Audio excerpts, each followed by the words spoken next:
Hello everyone, and welcome to another episode of CNC Productions. And today, we're going to be learning how to draw the Brachiosaurus. And this was suggested to me to a fan, Cedes Briana, and we are about to draw it. But before we do, here's some facts about Brachiosaurus. The best known Brachiosaurus skeleton in the world now is actually thought to be a separate genus known as Giraffatitan, which looks exactly the same as Brachiosaurus.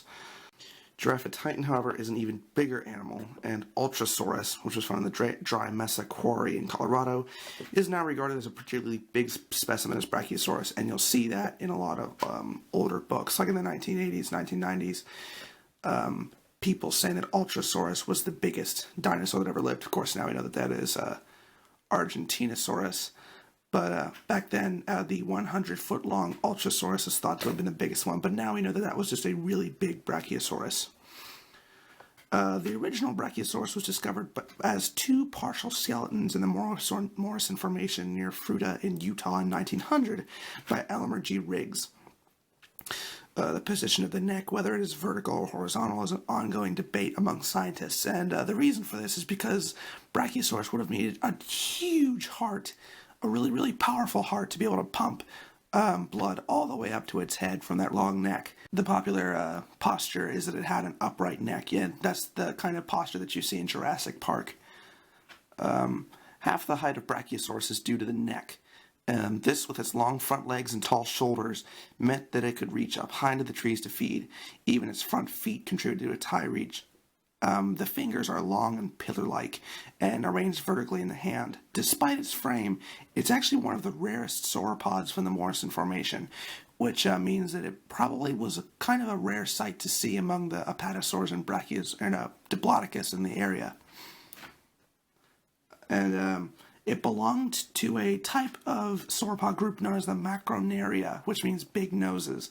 And its nose actually contributed to a now debunked myth about the sauropods, is that they were amphibious. Like in really old books, like from the 1960s, 1950s, you'll see Brachiosaurus usually pictured underwater with it breathing through its nose like a snorkel. We now know that it did not do that because the water pressure around it would have actually crushed it because there's so much water crushing in on it. And besides, you'd have to find a really, really deep pool of water to be able to fit all of Brachiosaurus in. Not that it probably didn't wade into the water, but it wasn't completely amphibious like you usually see in the older books. Alright, and now we can get to drawing it. Alright, now first, actually, what I'm going to do is that. Flip it so that it's vertical. And we're going to start way up here. And I'll zoom in on it.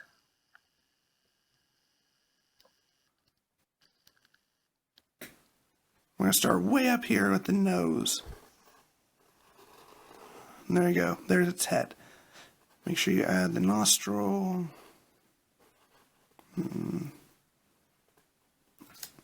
Okay, and then you add a long, graceful neck. Okay. And then you add the rest of it. Alright, what you want to do with the Brachiosaurus is actually, a body could probably be, didn't quite draw the body that well. So the neck sort of looks like a swan. It's like a dinosaur swan, which is basically what Brachiosaurus was. Now, its front feet were longer than its back feet. So make sure you, whenever you draw it, that the front feet are longer. There, kind of revised the body a little bit, made it a little bit better. Okay, and then now that you've done that, you can draw the back legs. And then the tail, which wasn't very long.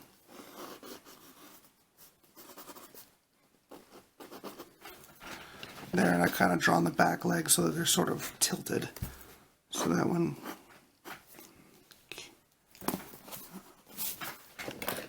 And there you go. There's your basic outline for the Brachiosaurus.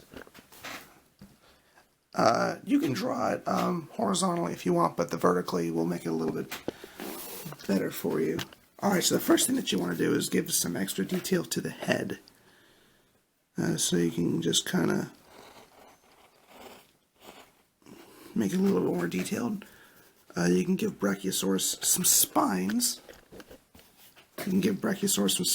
So that's what we're going to do.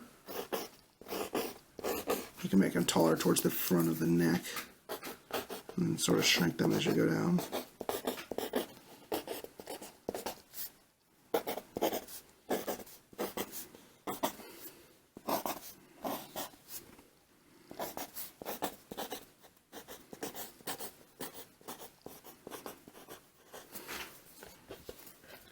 And if you want to, you can add spikes here.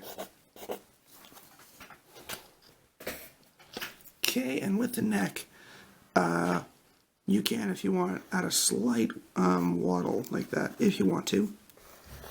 And then you make a long muscle. Because Brachiosaurus' neck had to be really muscular in order to accommodate. There, so, real quick. Just like that. Add some girth to it.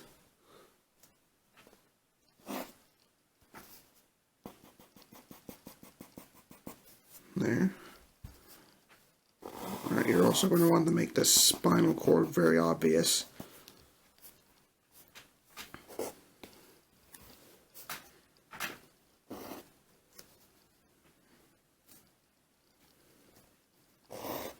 Okay. And also the knees, which would be down there, and there.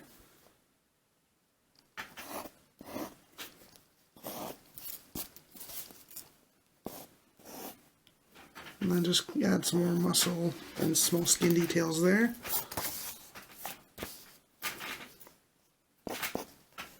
The more detail you can add on your drawing, the better. And there you go, if it'll focus. And there you go. That's your basic outline for the Brachiosaurus. And now you can color it in. The color scheme that I've chosen for the Brachiosaurus is turquoise, red, bright yellow, and hot pink. It doesn't have to be hot pink, but in this particular one, that is preferable. Alright, for the red, you just add that around the eyes. There. And for the yellow, you start it here.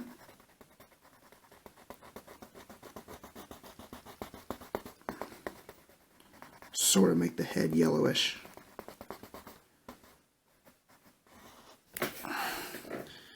Then take the yellow and go all the way down the stomach.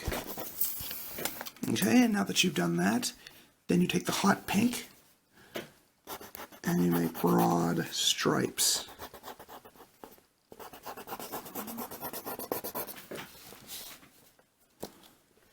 Just 3 or 4 broad stripes in pairs along the dinosaur. And there you go. Just add them as stripes going along the brachio. And then you fill the rest of it in with turquoise. And there you have it.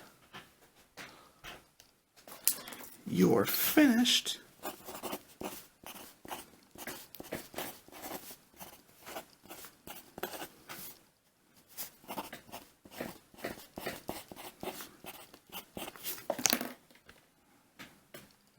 There you go. Now you can draw your Brachiosaurus however you want to. This is just a suggestion on how to color it in. If you have any other dinosaur how to draw suggestions, then leave them in the box. And until next time, I'll see you guys later.